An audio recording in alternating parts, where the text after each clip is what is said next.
Com a minha voz o meio foê, por causa da altura aí do ar-condicionado do carro, eu fiquei com vergonha, né, de pedir aí para baixar um pouquinho, porque estava muito alto e o resultado foi aí a alergia, né?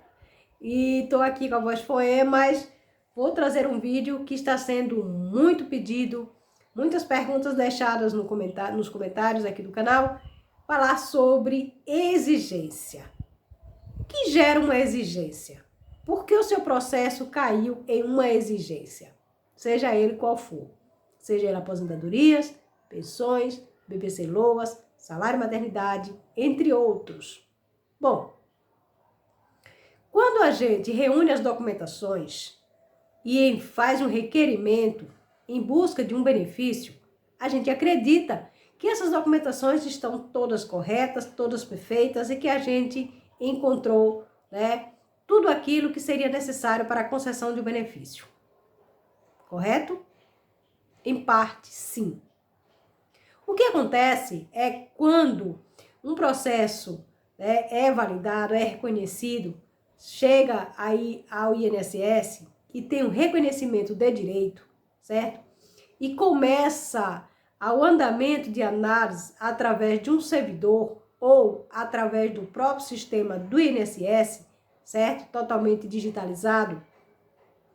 Há uma verificação de forma minuciosa de todos os dados, de todos os documentos, para saber se ali não tem uma documentação falsa, se ali não tem dados incorretos, certo? E em outras ações. Bom, na grande maioria dos processos, há sim uma divergência de nomes, número de CPF, dados de mãe e de pai, dados da própria pessoa, dados de uma empresa, certo? Que você trabalhou, número de carteira de trabalho, certo? Há várias documentações que podem estar, por exemplo, escrito na Receita Federal de uma forma e você usa no dia a dia de outra forma, né? Você, de repente, aí digitou uma letra errada, um nome errado, um endereço errado, certo? E isso, de fato, vai cair aí na revisão e gerar uma exigência. Bom, mas a exigência, eu posso perder meu benefício se isso aparecer no meu processo? Em parte, não. Porque isso faz parte, né, de ações necessárias para dar andamento a esse processo. Porém, se você receber uma notificação do INSS em busca de qualquer documentação ou que você conserte nos seus dados, né, nos status do meu INSS, por exemplo, ou número de CPF que não bate com o que está escrito na Receita Federal, e você não responder, não se manifestar naquele período estabelecido pelo INSS, com certeza o seu benefício vai ser negado. Você vai perder a chance de ter a concessão desse benefício por irregularidades ou, né, inconsistência de dados nessas documentações.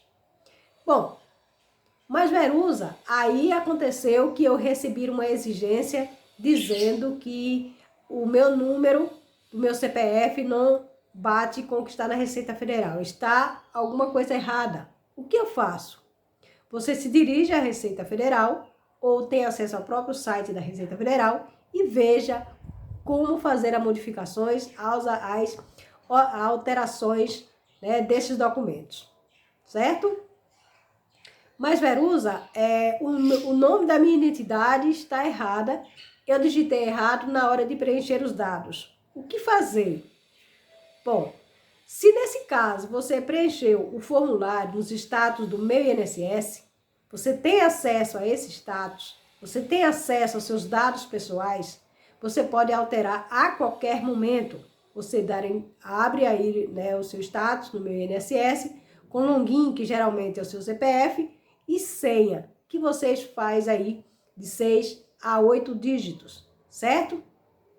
E com essa página aberta, você pode verificar o número de telefone, seu endereço, seu nome completo, CPF, data de nascimento, RG, nome de pai, nome de mãe, todos os dados necessários, como CEP, né, do seu bairro, da sua cidade, do seu estado, nome, tudo que você pode ali modificar, sendo que tem que ser informações verídicas, verdadeiras.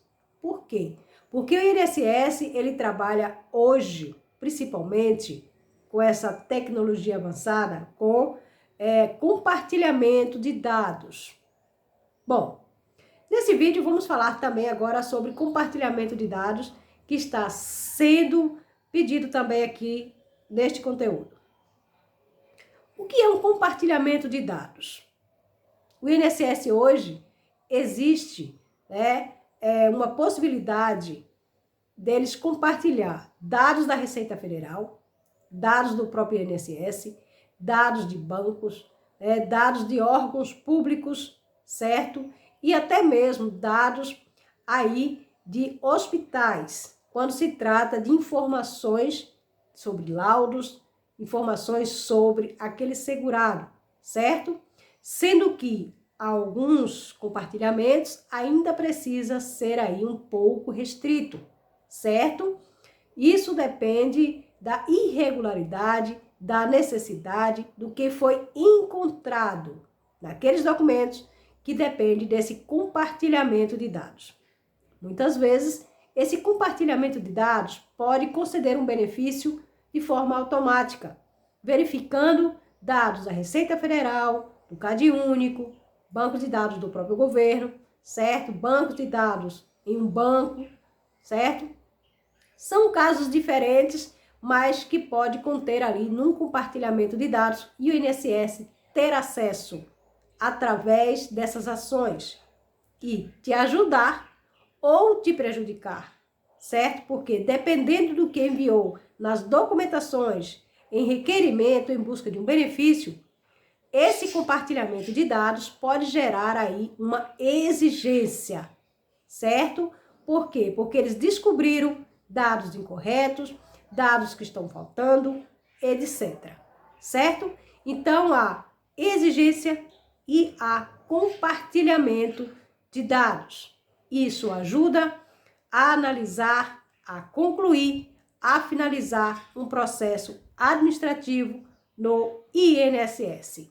Então, tá aqui algumas informações sobre o que é exigência e compartilhamento de dados. Bom, meu processo, eu dei entrada no requerimento, gerou uma exigência, eu respondi essa exigência e eu corro o risco de perder mesmo assim esse benefício?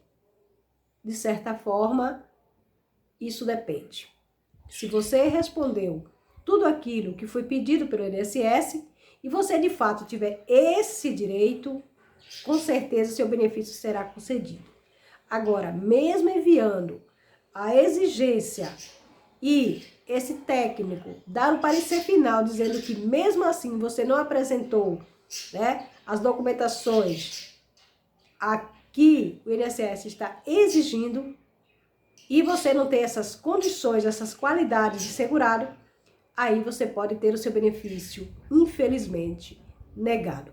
Quanto ao compartilhamento de dados, isso acontece sempre, todos os meses, o ano inteiro, certo? É uma revisão administrativa que está em fase, sendo feita sempre, contínua. Não é um pente fino, não é uma revisão de forma separada. É uma análise, uma revisão do sistema que acontece todos os meses, tá bom?